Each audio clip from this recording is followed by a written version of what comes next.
Hello, this is an introduction to Teletrix's SD900DI Dosimeter Kit. In this configuration, each dosimeter can be independently controlled by using the selection knob to choose the device you wish to deliver a dose rate to. Note, only the unit that I have selected is being affected by the new dose rate being applied.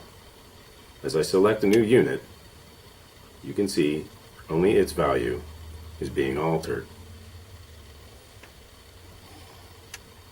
The dosimeters still function in the same manner as our standalone units, with vibratory and audible alarms for dose rate and dose accumulation. When moving the simulator selection knob between units, a new dose rate is not applied until the rate knob is adjusted.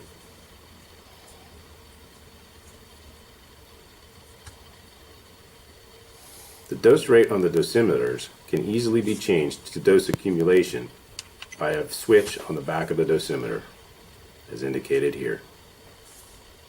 If you have any additional questions or would like more information on how you can raise the bar with your dosimetry training, please contact us today.